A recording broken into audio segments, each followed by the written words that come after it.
ہر جاندار کی زندگی روح کے ساتھ وابستہ ہوتی ہے۔ اگر اس جاندار کے اندر روح موجود ہے تو جاندار زندہ ہے، اور اگر اس کے اندر سے روح نکل جاتی ہے پھر اسے زندہ نہیں کہا جاتا، پھر اسے مردہ کہا جاتا ہے، لاش کہا جاتا ہے۔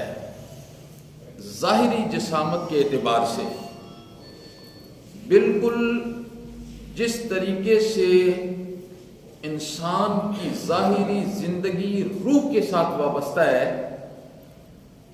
بالکل اسی طریقے سے ایک انسان کی روحانی زندگی ہے۔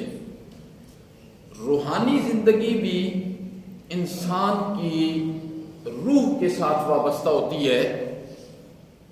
اگر جسمانی زندگی کے ساتھ روحانی زندگی کی تربیت کی کوشش بندہ کرتا چلا گیا تو روحانی زندگی کو کبھی موت نہیں آتی ہے۔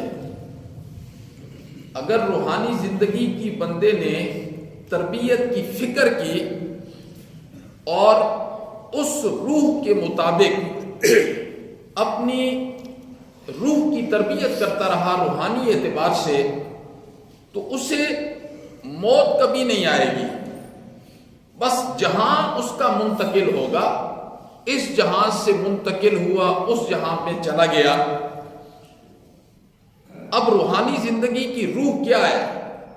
قرآن نے روحانی زندگی کی روح کو کس سے تعبیر کیا؟ تو یاد رکھنا، روحانی زندگی کی جو روح ہے یہ وحی الہی ہے، اور وحی اللہ کہتے ہیں ہم بندوں میں سے جس پر چاہتے ہیں اتار دیتے ہیں۔ نبی کوئی اپنی مرضی سے بنتے ہیں؟ نبی اپنی مرضی سے نہیں بنتے ہیں۔ اللہ کہتے ہیں جس کو مخلوق میں سے ہم نے چن لیا، جس کا انتخاب کر لیا نبوت کے لیے، پھر ہم اس پر وحی نازل کرتے ہیں، اور اس وحی کے مطابق پھر وہ باقی مخلوقات کی تربیت میں مصروف ہو جاتے ہیں۔ دیکھیے انبیاء کا سلسلہ کہاں سے شروع ہوا، پھر ختم چل کے کہاں ہوتا ہے، پھر انبیاء پر کتنی آسمان سے کتابیں نازل ہوئیں، صحائف نازل ہوئے، اور ان کتابوں اور ان صحائف میں جو سب سے پہلی اور بنیادی دعوت اللہ کی طرف سے انبیاء کو ملتی ہے کہ مخلوق تک یہ پیغام پہنچانا ہے، وہ کیا دعوت ہوتی ہے؟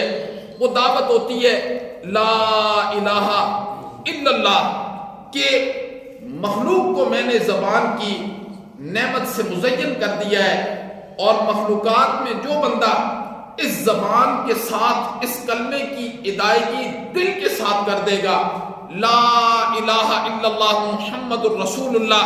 دیکھو لا الہ الا اللہ یہ انسان کا جو دل ہے، دل، یہ بتوں کا مندر نہیں ہے، یہ بت کا مندر نہیں ہے۔ اس دل سے اللہ کی محبت کو اس دل سے سجا دینا ہے، اللہ کی محبت کے ساتھ۔ پھر انبیاء نے یہ جملہ لوگوں کو سمجھایا کہ لوگوں، اللہ رب العزت کی ذات کے علاوہ کوئی معبود نہیں ہے، کوئی سجدے کے لائق نہیں ہے، کوئی امیدیں باندھنے کے لائق نہیں ہے، کوئی زندگی لینے والا نہیں ہے، کوئی موت دینے والا نہیں ہے، کوئی کھوٹی قسمتیں کھڑی کرنے والا نہیں ہے۔ انبیاء کی یہی دعوت ہے۔ حضرت نوح علیہ السلام نے کیا اللہ کے سامنے استدعا کی؟ فرمایا ربی انی دعوت قومی لیلا ونہارا، مولا میں نے دن کو اور رات کو مخلوق تک تیرا یہ پیغام پہنچا دیا ہے۔ تو اللہ رب العزت نے جو آسمانی وحی ہے اس کو روح کے ساتھ تعبیر کیا، فرمایا ینزل الملائکۃ، ہم اتارتے ہیں فرشتوں کو بالروح، روح کے ساتھ، یعنی کس کے ساتھ؟ وحی الہی کے ساتھ۔ یہاں روح کو ویلائی سے تعبیر کیا گیا، من امرہ اپنے حکم سے، علی من یشاء من عبادہ اپنے بندوں میں سے جس پر چاہتے ہیں اتار دیتے ہیں، اور ان کو ہم حکم کیا دیتے ہیں، ان انذروا یہ کہ آپ لوگوں کو ڈرائیں اس حکم کے ساتھ، انہ لا الہ الا انا فاتقون، اس بات سے ڈرائیں کہ میری ذات کے علاوہ کوئی الہ نہیں ہے مگر میں ہوں، انا فاتقون مجھ سے ہی ڈر جاؤ، تم مجھ سے ڈر جاؤ۔ جب انسان کے دل کے اندر اللہ رب العزت کا خوف آ جاتا ہے، حقیقی معنی میں ڈرتا وہی ہے، حقیقی معنی میں ڈرتا وہی ہے۔ دیکھیے جب دل کے اندر خوف خدا نہیں ہوگا، جب دل کے اندر خوف خدا نہیں ہوگا، پھر انسان ساری حدود کو کراس کر دیتا ہے۔ لیکن اللہ ایمان والوں کے لیے کیا فرماتے ہیں، دل کا حدود اللہ، لوگوں یہ اللہ کی حد ہے، یہ اللہ کی حد ہے، اس حد کو پار نہیں کرنا ہے، اس حد کو پار نہیں کرنا۔ پھر اللہ رب العزت نے قرآن کے اندر وہ ساری حدود و قیود مقرر کر دی ہیں، یہ میری حد ہے، یہ میری حد ہے، یہ میری حد ہے، شادی کیسے کرنی ہے، شادی کس سے کرنی ہے جی، اور کاروبار کیسے کرنا ہے، اولاد کے ساتھ رویہ کیسا ہونا چاہیے، بیوی کے ساتھ رویہ کیسا ہونا چاہیے، پڑوسیوں کے ساتھ رویہ کیسا ہونا چاہیے۔ کیا قرآن مجید نے یہ ساری تعلیمات سے ہمیں آگاہ نہیں کیا؟ قرآن مجید ایک ایک حکم سے ہمیں آگاہ کر رہا ہوتا ہے۔ قرآن کہتا ہے زنا کے قریب نہیں جانا، قرآن کہتا ہے شراب کے قریب نہیں جانا، جھوٹ نہیں بولنا، سود نہیں کھانا ہے، ملاوٹ نہیں کرنی ہے۔ یہ سارے قرآن مجید کے حکم ہیں کہ تم نے اپنے اہل و عیال کے ساتھ کیسے زندگی گزارنی ہے، اپنے ملازمین کے ساتھ تم نے کیسے رہنا ہے، ان کے ساتھ تمہارا رویہ کیسا ہونا چاہیے۔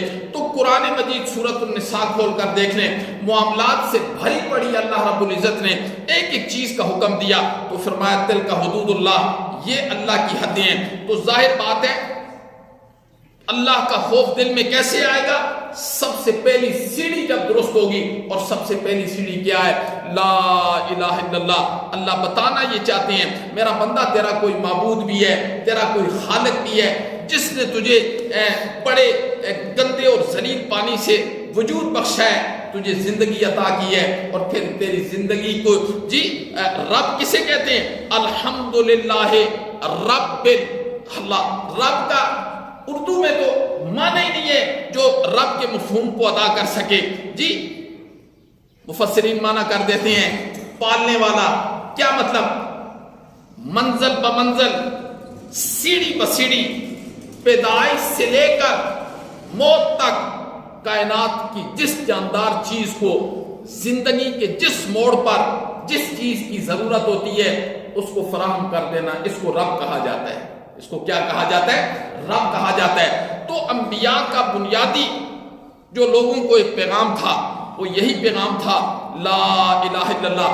پھر اللہ رب العزت دیکھو دھینگا مشتی کے ساتھ زبردستی ڈنڈے کے زور سے اپنے آپ کو نہیں منوانا چاہتے۔ اگر اللہ کہتے ہیں میں دھینگا مشتی سے منوانا چاہتا، میں ڈنڈے کے زور سے منوانا چاہتا، تو پھر تو ساری مخلوق مان جاتی، لیکن ایسے ہم نے نہیں کیا۔ ہم نے انسان کو پیدا کرنے کے بعد دو راستے دکھا دیے، اور پھر ہم نے کہا فمن شاء فلیؤمن ومن شاء فلیکفر، جس کا جی چاہے وہ ایمان قبول کرے اور جس کا جی چاہے وہ کفر اختیار کرے۔ اللہ نے فرمایا ہم ڈنڈے کے زور سے دھینگا مشتی کے ساتھ اپنی الوہیت کو، اپنی معبودیت کو نہیں منوانا چاہتے، بلکہ ہم دلائل کے زور سے منواتے ہیں۔ پھر اللہ کہتے ہیں میں معبود ہوں، میں مسجود ہوں، مجھے سجدہ کرو، میری عبادت کرو، غائبانہ مجھے پکارو، تنہائیوں میں میرے سامنے بیٹھ کر رویا کرو۔ کیوں؟ پھر اللہ اپنی وحدانیت پر دلائل پیش کرتے ہیں جی، کبھی دلیل عقلی دے رہے ہوتے ہیں، کبھی دلیل نقلی دے رہے ہوتے ہیں۔ پھر اللہ رب العزت نے کہا نا میری عبادت کرو، کیوں؟ پھر اللہ نے وہ دلائل پیش کیے، وہ انشاءاللہ کل کی نشست میں ہوں گے۔ اللہ ہمیں عمل کی توفیق نصیب فرمائے۔ اللہم انت السلام و منک السلام، تبارک یا ذا الجلال والاکرام۔ اللہ سب کا فیصلہ